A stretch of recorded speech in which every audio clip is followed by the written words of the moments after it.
Good morning, guests, colleagues. I'm glad you're all here. I know it's early, but we are here for a very good reason. It's a great pleasure and honor to have with us today Professor Rüdiger Wolfrum, who is an ad hoc judge at the International Court of Justice at the moment and is joining us from The Hague. So there's a very tight timetable at your end, and I'm extremely delighted and very honored that you still agreed to give this presentation to this group today. So really, really glad to have you here. Now, I know you said I can say 1 minute about your CV and your achievements, and I will just give a very brief overview. Now, Professor Rüdiger Wolfrum served actually at the International Tribunal for the Law of the Sea as a judge from 1996 to 2017, and then as vice president from 1996 to 1999, and as president of the tribunal from 2005 to 2008. He was also a member of several international arbitral tribunals, such as the South China Sea. He was the director of the Max Planck Institute for Comparative Public Law and International Law in Heidelberg, a professor at the University of Heidelberg, the founder of the Max Planck Foundation for International Peace and the Rule of Law. And I could go on, but then I would go beyond the 1 minute. But I will also add on a personal note, he also was my former boss at the Max Planck Institute and a mentor since then. So I'm really grateful for you to be here, and the floor is yours. I hand over to you. Thank you very much. Thank you very much for your, Petra, for your kind words and welcoming me. I have to apologize. It was my idea to go to Durham to see that place and to talk to your students, but I'm not the master of my schedule, unfortunately, and therefore it has to be done on the electronic way. We are in the middle of deliberations, hearing actually, and they will continue this afternoon. Something outside my presentation, but perhaps of interest to everybody. Yesterday, the government of the United Kingdom has concluded a treaty with Mauritius concerning the Chagos Islands, with the result that the Chagosians will have the right to return, will receive compensation, etc. This ends a long, long struggle between the population of the Chagos Islands and the United Kingdom, as by somebody sitting on this side is the US. Perhaps you know the whole question, but it is really a good sign that after we have heard seen the advisory opinion of the ICJ on that we now reach the end of this, let's put it, this controversy. And it's a proof, although somebody might say in the moment it's a very bad what I'm now going to say, that in public international law still is relevant, and so are pronouncements of the judiciary. That's as to the occasion which is of interest. Now let me come to my contribution. I'll first give a little bit of background information and speculate about the future, and then I will lead you through the advisory opinion. I'm not anymore, or was not anymore, member of this ITLOS when the advisory opinion was taken, but I participated actively in the advisory opinion of the CBIT on the decision of the CBIT Disputes Chamber, and in respect of the issue brought about by the Sub-Regional Fisheries Commission. I will refer to these two advisory opinions more often than perhaps necessary. However, my introduction into the advisory opinion delivered by ITLOS can only be a first review. For the reality is there is another advisory opinion pending before the ICJ. The hearing starts in November, and many states are going to participate, more than even before ITLOS.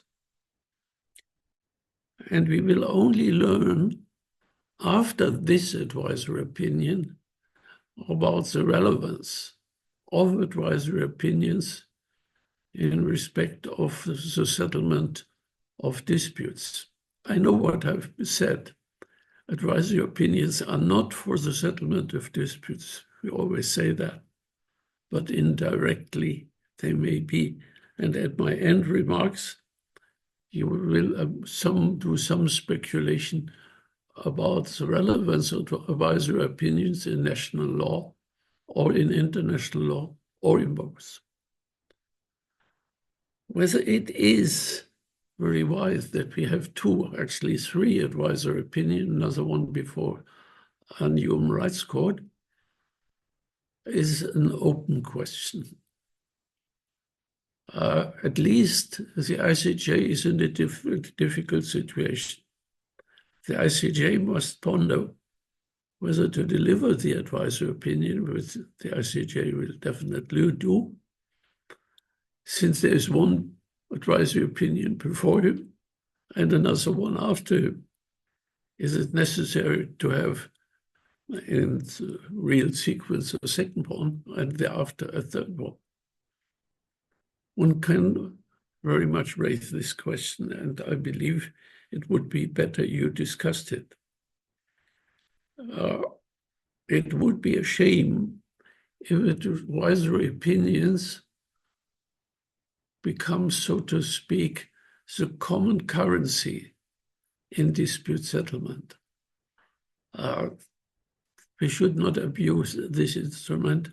It is quite time-consuming and incredibly expensive. Now to the advisory opinion.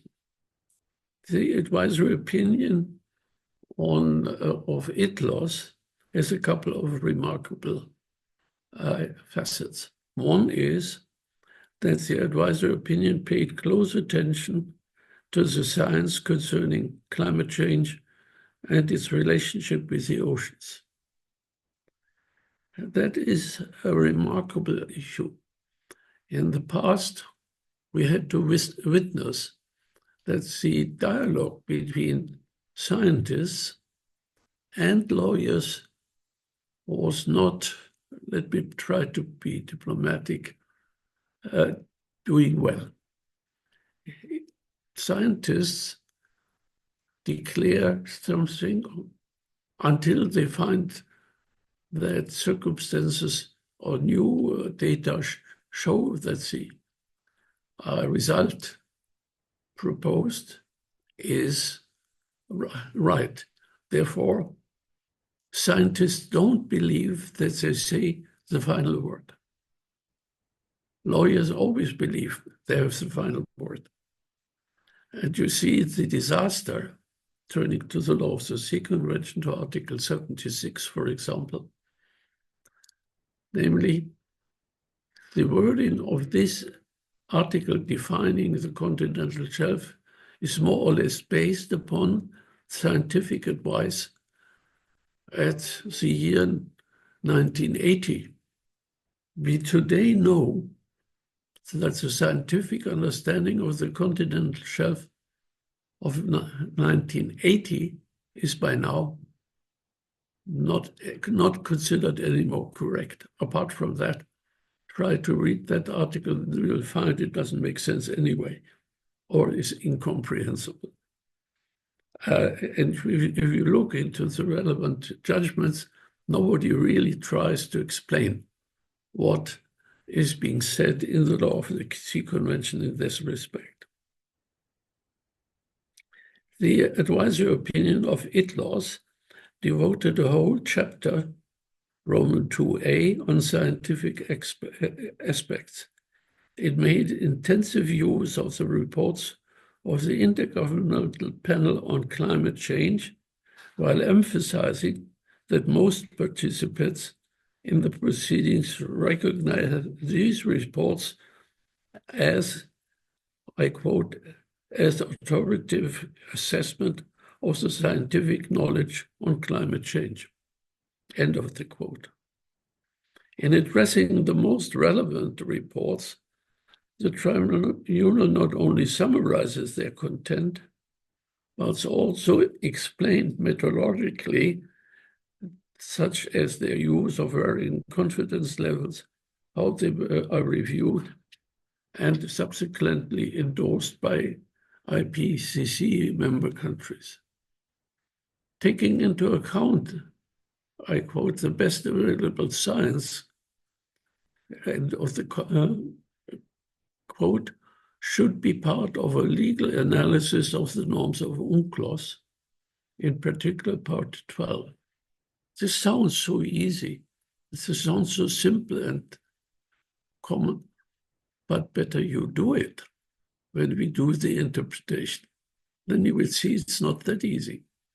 Therefore, do please underline this innocent sentence. The tribunal made an important statement concerning the connection between science and the law by saying, I quote, with regard to climate change and ocean acidification, the best available science is found in the works of the IPCC. It's an important statement. No court so far has made such a statement, but what does it really say? And if one is honest, ITLOS had not in the past always really been active to include scientific advice into its judgment. For example, it has never so far hired a scientist to sit with the judgment when they speak about ocean spaces delimitation.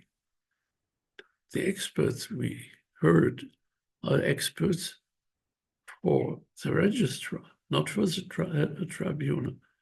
It's always been forgotten. Now, let me speak about the jurisdiction of ITLOS to give advice on the questions raised. Very simply put, does the tribunal have the mandate, the plenary, I mean, to deliver advisory opinions in general? This has been so decided in the advisory opinion for the Subregional Fisheries Commission. This is a very innocent remark, but it covers a history which takes a couple of years, and where the tribunal indirectly or directly gave some assistance in formulating the relevant questions and putting up the procedure for those who want to bring up an advisory opinion. For the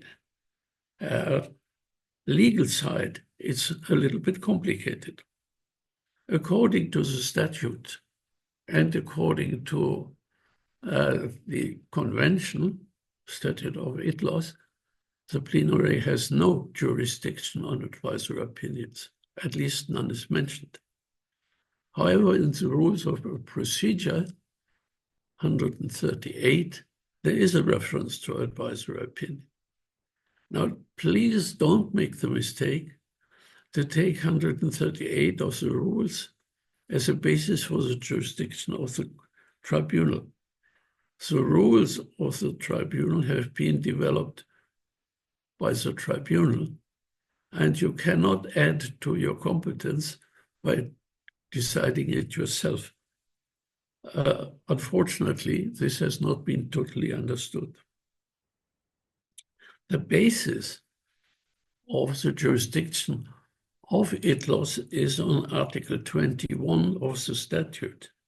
It reads, I quote, the jurisdiction of the tribunal comprises all disputes and all applications submitted to it in accordance with this convention and all matters specifically provided for in any other agreement which confers jurisdiction on the tribunal.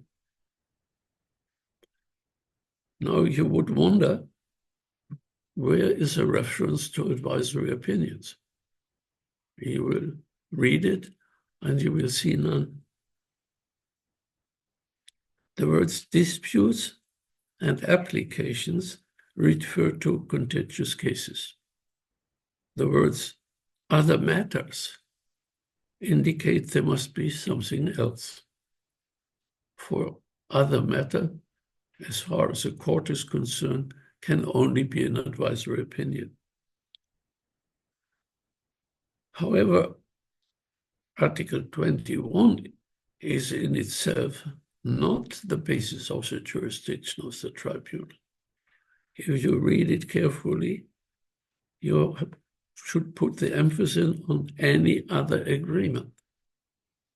And what, to make it short, the Commission of the Pacific Islands, they have agreed to form such a commission, and this commission has decided to bring an advisory opinion.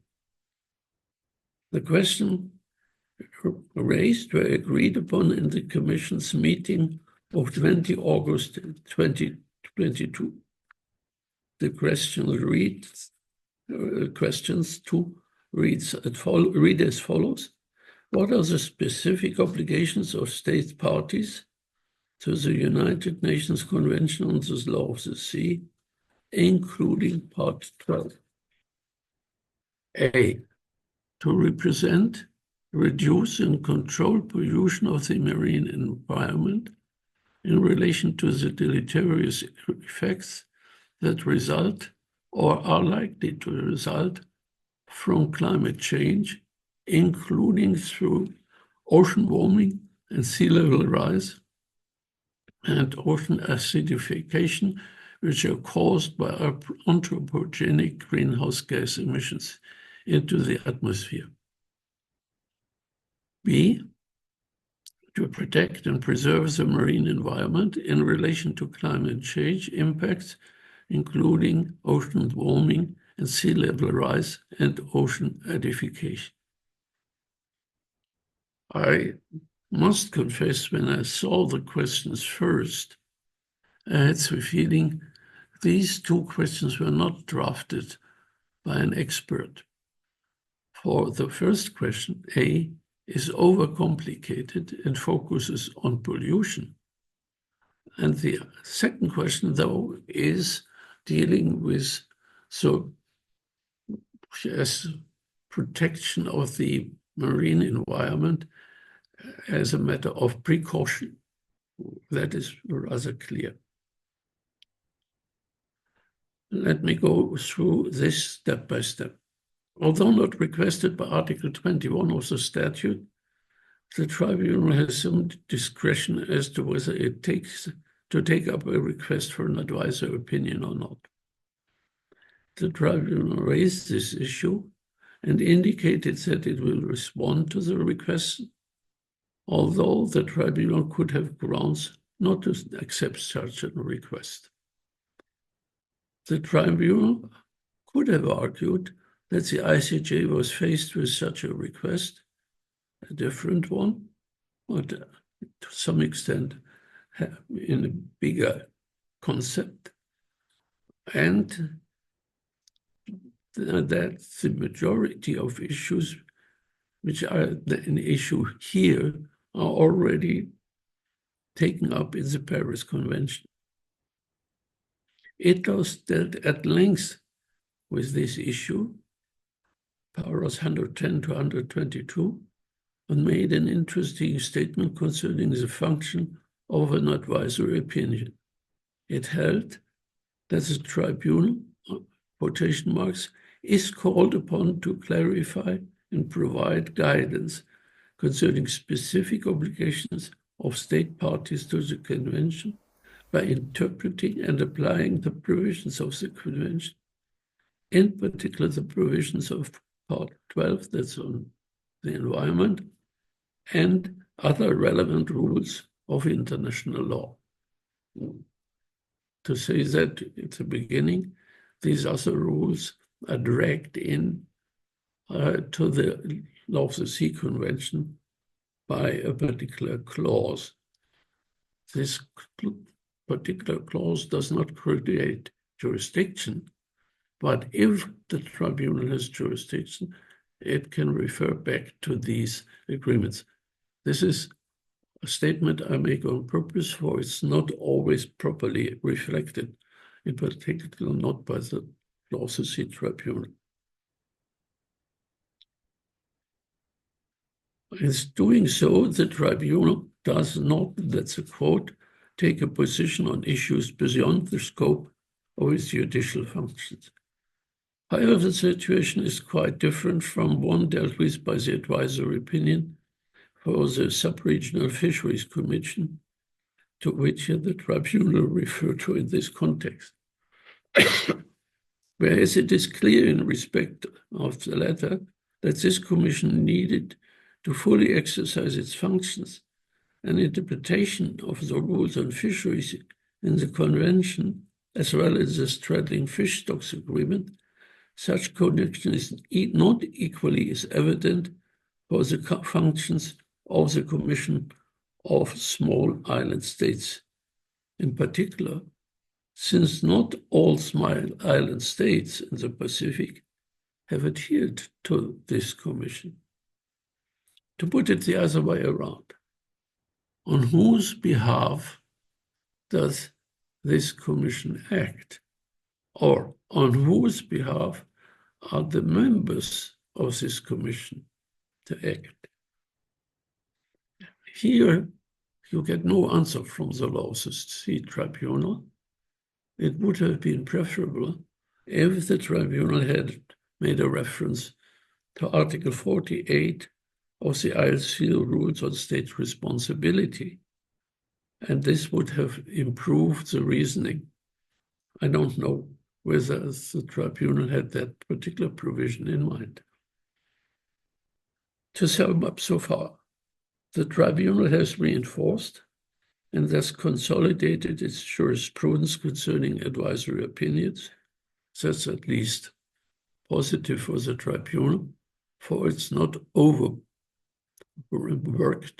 It has, in toto, in its existence, hardly more cases than the ICJ has in this year. Now let me deal with the questions, for I believe you are here in respect of that, instead of the niceties or procedural small issues. Taking their wording literally, it is clear that the scope of the questions put to the tribunal are limited. Nevertheless, due to suggestions and questions of the participants to the hearing, the tribunal considered whether the issues of responsibility and liability fell within the scope of the request. Some participants in the proceedings stated that issues of responsibility and liability were relevant, in particular because the request referred to obligation without characterizing them as primary or secondary obligation. The Commission explained that it was asking the tribunal to state what the legal duties of states parties were in relation to the impacts of climate change on the marine environment, and not for which acts or omissions injunctive relief or compensation was available. The Commission asked the tribunal to identify specific obligations under the Convention. Terms such as responsibility and liability do not appear in the request. In this regard, the request is notably different from the request of the advisory opinion previously dealt with by the Seabed Disputes Chamber and the Tribunal. The request submitted to the Seabed Dispute Chamber explicitly asked not only about the responsibility and obligations of state parties with respect to the sponsorship of activities in the area, but also inter alia about the extent of liability of a state party for the failure to comply with the provisions of the Convention and the implementation agreement. In the request to the Tribunal submitted by the Sub-Regional Fisheries Commission, the letter expressly asked not only about the obligation, but also of the flag state, but also inter alia about the extent to which a state should be held liable for IUU fishing activities conducted by vessels under its flag. The Tribunal observed that in both previous advisory opinions, a distinction had to be made between primary and secondary obligation under international law, and concluded that in the present case, it will confine itself to the primary obligations. I believe that is within the wording of the request, however, not as clear as it should have been. The Tribunal added to the confusion by stating that to the extent necessary to clarify the scope and nature of a primary obligation, it may have to refer to responsibility and liability. I would think the Tribunal would have been wise not to make that statement. It adds nothing but adding something to the confusion and created wrong expectations. In another issue concerning the scope of the request, some participant asked the Tribunal to deal with the issue of relationship between sea level rise and existing maritime claims or entitlements. Already the Commission had explained that questions relating to consequences of sea level rise upon maritime zones, entitlements and boundaries were not before the Tribunal. In consequence, the Tribunal held that it was not within its mandate to deal with this issue. I believe that this question of participants was ill-advised. First of all, that's my personal view, this question is a purely academic question. If you look through this, how could we, on the basis of sea level rise, change established maritime zones, even maritime zones which are the result of a judgment of a court or arbitral award? Can you imagine what would it have meant if the decisions by the court, it was in the case of Bangladesh versus Myanmar, and on the other hand, in the case between Bangladesh versus India before an arbitral tribunal? They very clearly established boundaries. And if you go into the practice, you would see that in this case, Bangladesh just adopted the judgment, the award, I should say, of the arbitral tribunal and put it into the Bangladesh law, which, by the way, was technically a mistake. You can't do it that way. But be it this, it was a very clear signal that the Bangladesh was willing to implement this judgment as quickly as possible. It's now a settled issue, by the way. What is the law? The tribunal, has to establish which rules are to be applied by the plenary in answering the questions raised by the request. The tribunal refers to Article 138, paragraph 3 of the rules, and this paragraph states the tribunal shall apply Article 130 to 137 of the rules in the exercise of its function to the advisory opinion. Wonderful.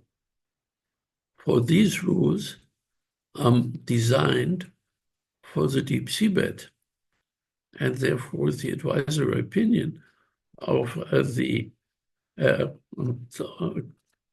which has to be delivered by the seabed dispute chamber have a different ground than the one of the plenary. And to have this cross-reference is, by the way, absolutely not helpful. But the reason for that, I remember the discussion about that vividly. The majority of the drafting group drafting the rules of procedure was against advisory opinions of the plenary very strongly.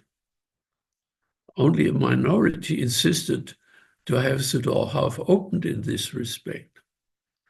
But the majority would have never, ever have entertained rules specifically for that situation.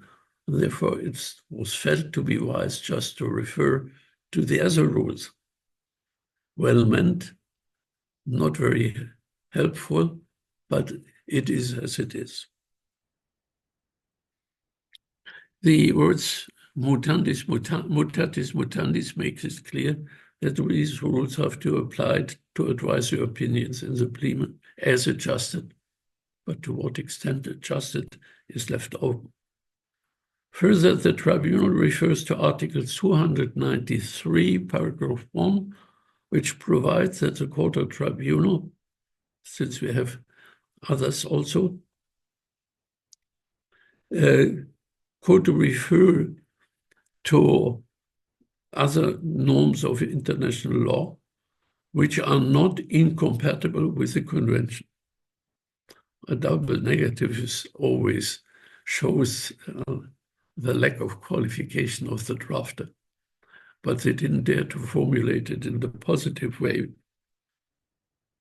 On this basis, the tribunal concluded that the convention, the agreement founding the group, and other relevant rules of international law were not incompatible with the convention and constitutes the applicable law in this advisory opinion.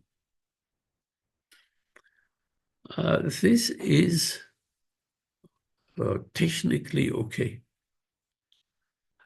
The reasoning is complicated but necessary, since the rules of the international law not incompatible, since the rules of the tribunal do not provide for extra norms for the advisory opinion. But there is a gap. There is a gap how to refer to international law.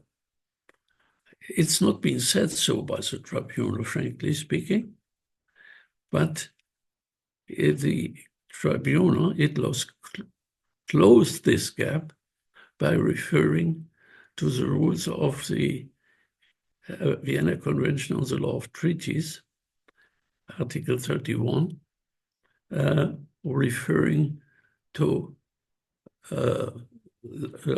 later agreements or later practice. And therefore, there are two avenues, so to speak, to bring in other international norms, either by Article 31 of the Vienna Convention on the Law of Treaties, and otherwise, as referred to Article 93. It was very easy to identify the relevant rules of the convention, as well as in Annex 3, evident that the tribunal would have to concentrate on part Roman 12.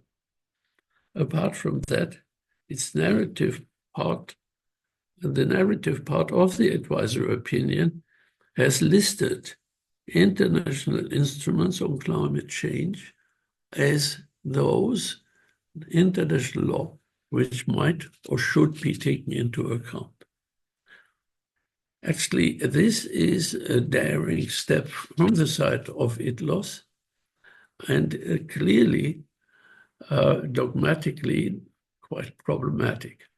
It gives ITLOS now the possibility to have an interpretation of all these treaties outside UNCLOS, since they have the same or a similar objective.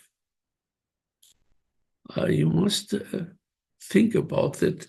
It is here on a rather limited basis, but in other cases, this can prove to be very, very controversial.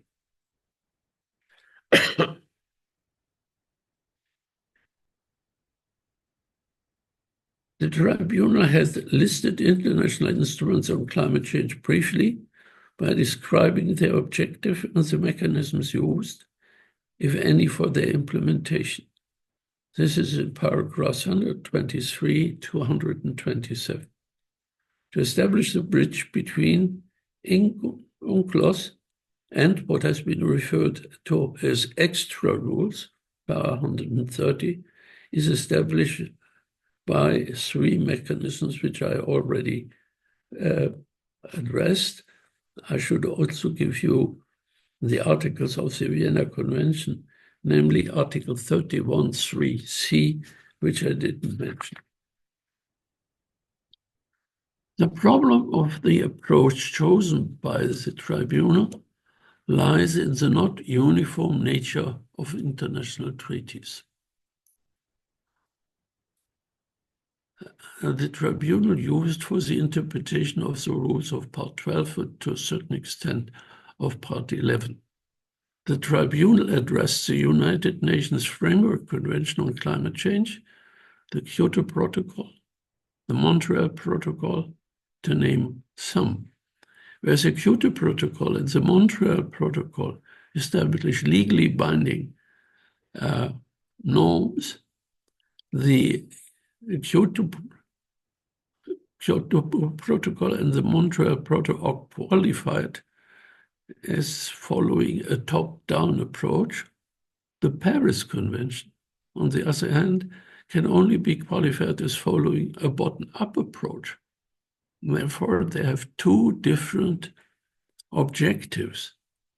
Most of the provisions of the Paris Agreement are formulated in a hortatory language or are of a procedural nature.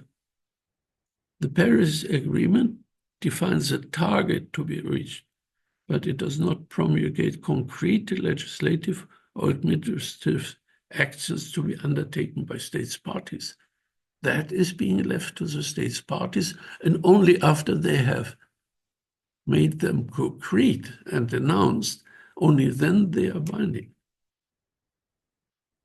Therefore, and the bindingness in these cases doesn't rest upon the Paris Convention, it rests on the self-commitment.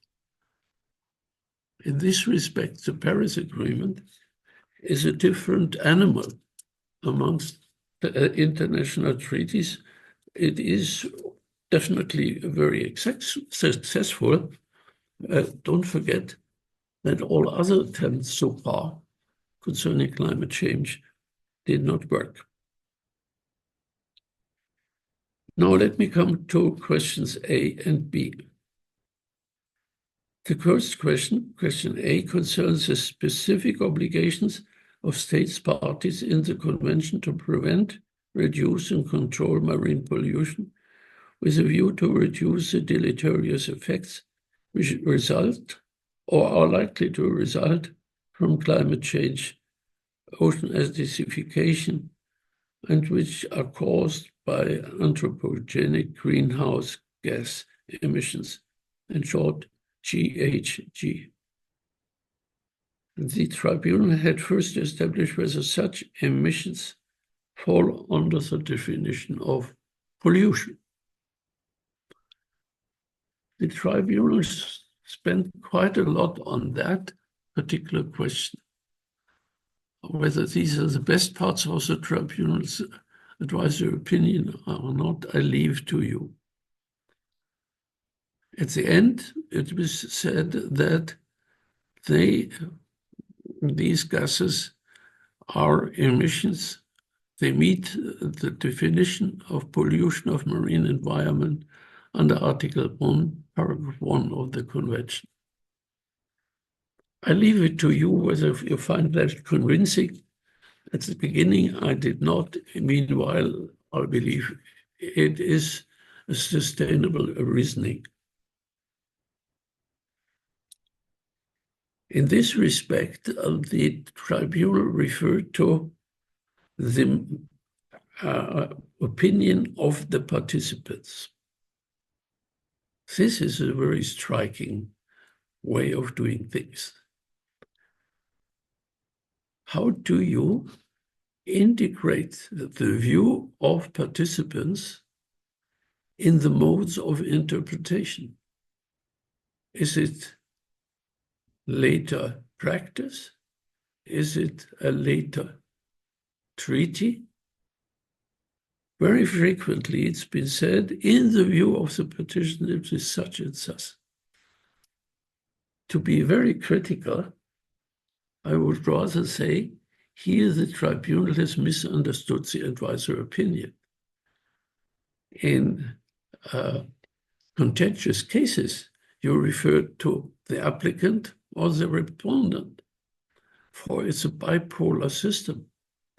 But we have no bipolar system advisory opinions. Here, the interpretation of the tribunal should have been objective and not deciding as a judge between A and B. I would not say that this is damaging for the result, but methodology in this respect is questionable, to put it mildly. A further step or steps, the tribunal identified the provisions of the convention relevant for the response to question A, interpreted those provisions and examined how anthropogenic greenhouse gases emissions cause pollution of the marine environment. On that basis, the tribunal establishes specific obligation of states parties. As a central provision in this context, the tribunal identified Article 190, paragraph 194 of the Convention. It stipulated that states, not only states parties, this has been overlooked, should take all necessary measures to prevent, reduce, and control marine pollution from any source. This is not a states parties obligation, but it is formulated as all states' obligation, to which I would agree. But this raises a couple of other questions, namely whether it is possible to refer to customary international law, which it is, for a treaty can only bind states parties.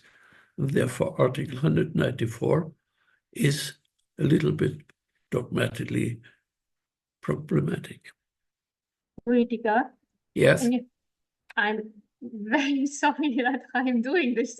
I would love to listen more. I would love to have you talk all morning, but we have also some other speakers. So please forgive me if I probably have to say like 1 or 2 minutes and then we bring it to close. Is that okay? I will also distribute the text that you kindly shared with me. So I will do that as well. It's so interesting, and I can see everyone is listening. It's just the program that we have construed is so good. I was speaking rather slowly. I confess that the text is too long. You have distributed the text, right? With your permission, I will do it. I haven't. Yes. Because I then I will do. Yes. Skip the rest, except paragraph Roman 5. And that means for there, you don't have the text, or you have only part of the text. ITLOS has, apart from answering the questions raised, contributed to the interpretation of UNCLOS, in particular Part 12. However, it went beyond Part 12 ITLOS progressively developed international environmental law by putting the focus on preventive risk-avoiding measures to be taken. Dogmatically, ITLOS tried to apply the rules concerning subsequent practice and subsequent treaties contributing to the interpretation and application of Article 31, paragraph 2 of the Vienna Convention on the Law of Treaty. The follow-up of this advisory opinion and of the one from the ICJ will shed light on the questions: what is the result of advisory opinions in practice, or to be more concrete, as to whether they contribute to a more effective implementation of the rules concerned. So far, so good. But how can and should we use the advisory opinions? Let's not forget, advisory opinions are non-binding. They are only recommendations. Still, what is going to happen is that in national law, but let's not forget that in practice, most climate change cases are before national courts, such as the German Bundesverfassungsgericht, a couple of Dutch courts, etc. They will take these advisory opinions of ITLOS as well as of the ICJ as a lead how to interpret the rather loosely formulated provisions of the Paris Convention. And it was just such a great and rich overview. I'm really, really grateful for you to give us this insight. So thank you. That's also the end of my suggestion. Thank you so much. It was really wonderful. And as I said, I could listen far longer and far more also about the details. I like them. So give it a big round of applause. Thank you very much.